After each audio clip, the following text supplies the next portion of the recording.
दोस्तों चलिए जानते हैं सूरीनाम देश के बारे में जो एक दूसरा भारत है। तो चलिए वीडियो शुरू करते हैं। सूरीनाम आधिकारिक तौर पर सूरीनाम गणराज्य के रूप में जाना जाता है। ये दक्षिण अमेरिका के उत्तर पूर्वी अटलांटिक तट पर स्थित एक देश है। इसके उत्तर में अटलांटिक महासागर, पूर्व में फ्रेंच, पश्चिम में गयाना और दक्षिण में ब्राजील है। 1,65,000 वर्ग किलोमीटर 64,000 वर्ग मील में फैला ये देश दक्षिण अमेरिका का सबसे छोटा संप्रभु राज्य है। सूरीनाम की आबादी लगभग 5,86,634 है, जिनमें से अधिकांश लोग देश के उत्तरी तट और उसके आसपास के सबसे बड़े शहर व राजधानी पैरामारिबो में रहते हैं। सूरीनाम में हिंदू धर्म दूसरा सबसे बड़ा धर्म है। सूरीनाम में हिंदू धर्म 17 जून 2018 को सूरीनाम भारत में एकदम से चर्चा का विषय बन गया, जब राष्ट्रपति रामनाथ कोविंद ने सबसे छोटे दक्षिण अमेरिका देश का दौरा किया था। उन्होंने विवेकानंद संस्कृति की नींव रखी। तब हमें पता चला कि भारत और सूरीनाम का संबंध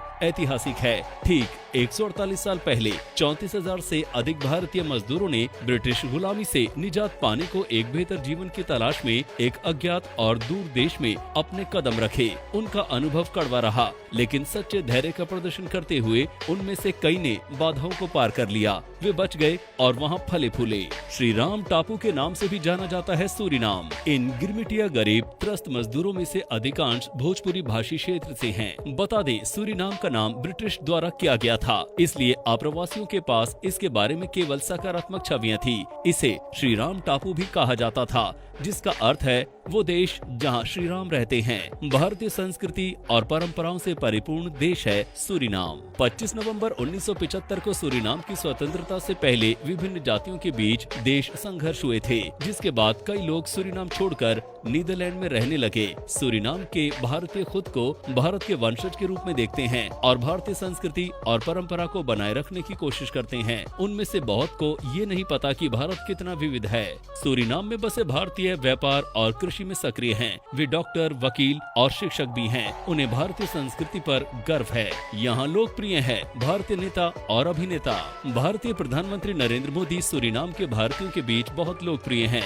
संभवतः वो पहले पीएम हैं जो सभी आयु समूहों के साथ जुड़ने और उन्हें ये महसूस कराने में सक्षम हैं कि वे भारतीय हैं। सूरीनाम के लोग बॉलीवुड से परिचित हैं। बहुत से लोग भोजपुरी गानों और फिल्मों के बारे में नहीं जानते हैं, पर सूरीनाम भारतीयों की अपनी भाषा सरनामी है, जो कि भोजपुरी से काफी हद तक प्रभावित है। सूरीनाम में एक बहुत बड़ा समूह है जो भारतीय कला और संस्कृति में रुचि रखता है। भरतनाट्यम, ओडिसी और कथक जैसे शास्त्रीय नृत्य यहाँ लोकप्रिय हैं। सूरीनाम के भारतीयों ने बैठक गण नामक एक नई संगीत शैली भी विकसित की है, जो पारंपरिक और नई संगीत शैली का मिश्रण है। अमिताभ बच्चन, हेमा मालिनी, रेखा और राजेश खन्ना जैसे कुछ भारतीय अभिनेता पुरानी पीढ़ी के बीच लोकप्रिय हैं। वहीं सिलसिला, कभी कभी, शोले, अमर अकबर एंथनी, बागवान, लगान, कुछ कुछ होता है और दिल वाले दुल्हनिया ले जाएंगे जैसी फिल्में सूरीनाम में काफी लोकप्रिय हैं। यहाँ की युवा पीढ़ी में सलमान खान, ऋतिक रोशन, दीपिका पादुकोण और कटरीना कैफ जैसे अभिनेता और अभिनेत्री की लोकप्रियता अधिक है। हिंदू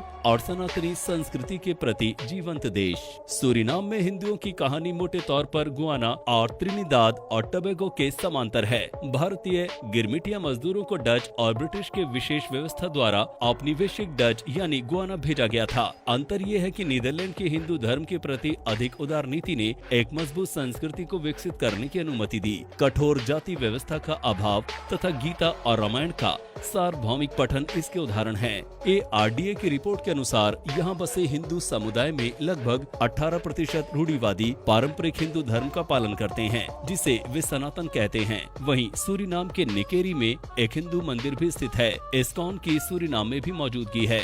शहर न्यू निकेरी में उनका एक जीवंत प्रचार केंद्र है। वहीं सूरीनाम में हिंदू समुदाय से जुड़े त्योहार जैसे दीपावली और होली पर राष्ट्रीय अवकाश होता है। ऐसे में ये कहना गलत नहीं होगा कि सूरीनाम के हिंदू सशक्त और सनातनी संस्कृति के प्रति जीवंत हैं। उनके लिए भारत आज भी उनके पुरखों की भूमि और आस्था का केंद्र है। भले ही वो खुद को राम के टापू के निवासी मानते हैं, लेकिन उन्हें पूर्णतः ज्ञात है कि श्री राम की नगरी अयोध्या भारत में ही है। सूरीनाम में वो भारत के राजदूत के रूप में अपना योगदान देकर अपनी कर्म भूमि और जन्मभूमि के बीच सेतु का कार्य कर रहे हैं। तो आपको हमारा वीडियो कैसा लगा? अगर अच्छा लगा हो तो हमारे चैनल को जरूर सब्सक्राइब करें और हमारे वीडियो को लाइक करें, शेयर करें व्हाट्सएप, फेसबुक पर, ताकि हम और अच्छे वीडियो आपके पास ला सके। कमेंट सेक्शन में जाकर अपनी राय जरूर दें। तब तक के लिए नमस्कार, मिलते हैं अगले वीडियो में।